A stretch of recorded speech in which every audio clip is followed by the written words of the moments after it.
incroyable mais vrai, voilà. Qu'on se le dise, hein, on va pas se mettre des barrières, on va pas se mettre des œillères non plus. C'est vraiment incroyable mais vrai, mais voilà, c'est comme ça.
Hello tout le monde, j'espère que tu vas bien. Donc je ne te prends pas d'un super village du Var comme c'était prévu parce que j'ai eu quelques soucis administratifs qui ont fait que j'étais obligée de rester du côté de chez moi. Donc j'ai mis quelques trucs par-ci par-là, ça sera un petit millimélo.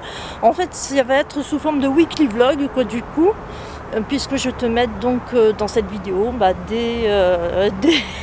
des séquences que j'ai prises à droite à gauche des 2 semaines passées. Voilà. Donc écoute, on y va et puis voilà, on y va, puis je te laisse un petit peu découvrir les paysages que j'ai pris entre temps. Voilà, je te laisse et puis on se reprend peut-être plus tard. Bye bye.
Ouais, ok, donc c'est un petit peu pris à la Warrigan. Je devais effectivement te prendre juste après, voilà, notre petite balade dans le parc. Malheureusement, je n'ai pas pu le faire. J'ai été dit que j'avais eu quelques soucis administratifs et que c'est pour ça que je devais rester vers chez moi, que je pouvais pas vagabonder dans les villages du Var.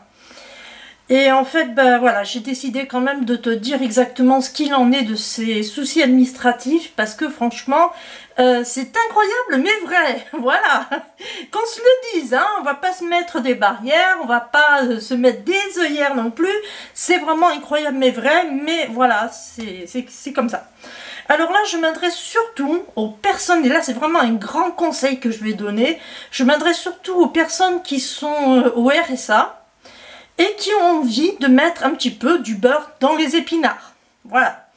Donc un jour tu es au RSA et tu te dis oh non, moi j'ai pas envie de rester là sans rien faire chez moi, à me tourner les pouces. J'ai envie d'avoir un petit revenu comme ça pour justement mettre du beurre dans les épinards chaque mois. Donc tu vas faire quelques petites missions marketing, tu vas faire des petits sondages rémunérés, tu vas faire des visites mystères et ça te donne un petit pécule, ça peut être 10, 20, 30 euros, 50 euros dans le mois. Bon, c'est pas beaucoup, mais voilà, ça a l'avantage de, bah, comment dire, de subvenir, pardon, à un besoin inattendu. Hein, si tu as un imprévu et que tu dois débourser une certaine somme, bah, le fait d'avoir fait ce genre de petits trucs, ça te permet justement d'avoir économisé et du coup, bah, tu peux faire front à des petits imprévus. Mais le problème qui se passe, c'est que surtout, et ça c'est le grand conseil que je te donne, surtout ne va pas le déclarer à la CAF. C'est-à-dire que le jour où tu fais ta déclaration trimestrielle, ne va pas le déclarer. Voilà, tu n'es pas professionnel, tu es en tant que particulier, et tant que tu n'as pas dépassé une certaine somme d'argent, tu n'as pas à devoir le déclarer à la CAF. Voilà. Alors tu vas me dire, oui, mais il faudra quand même le déclarer aux impôts. Bah oui, parce qu'il y a certaines plateformes marketing qui vont te dire, oui, mais attention, ce que vous avez gagné, il faut le déclarer aux impôts. Le problème, c'est que si tu le déclares aux impôts, la CAF, elle, comme elle a ma mise sur les déclarations de revenus de tes impôts, elle va voir que tu as gagné quelque chose et c'est là qu'elle va commencer à te chercher des poux. Voilà. Donc, le conseil que je donne, alors je sais que ça paraît un petit peu malhonnête, mais surtout si tu as ce genre de, si tu es dans ce genre de situation, si tu n'as pas eu une certaine somme d'argent que tu as gagné avec tes missions, ne déclare rien. Voilà, c'est vraiment le conseil que je te donne. Et je pense que certaines personnes, enfin une personne en tout cas en particulier, m'aurait dit mais pourquoi tu es trop honnête? Il faut pas être trop honnête avec l'administration parce que tu vas te faire avoir. Et à l'époque, je disais toujours à cette personne-là, non, moi je préfère être honnête, je préfère dire la vérité, comme ça moi j'ai pas de problème. Et ben voilà, je l'ai eu dans le cul, c'est le cas de le dire. J'ai été honnête, par souci d'intransparence, j'ai voulu dire la vérité.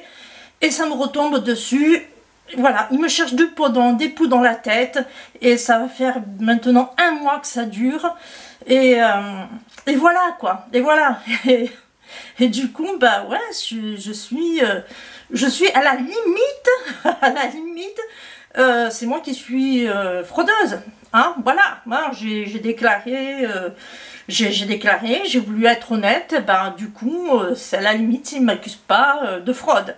Donc voilà, je préfère t'avertir, je sais que au départ la vidéo c'était pour, bah, comment dire, pour te montrer des paysages, tout ça, mais là il fallait que ça sorte, ça fait vraiment trop pour moi en fait, ça faisait vraiment trop pour moi entre la carte d'identité que j'avais pas, le passeport, le machin, le truc, plus ça, oui, voilà. Voilà, donc maintenant tu sais tout, et donc voilà, surtout suis le conseil, ne fais pas comme moi. Voilà, bah je te laisse, à bientôt, on se retrouve en Belgique.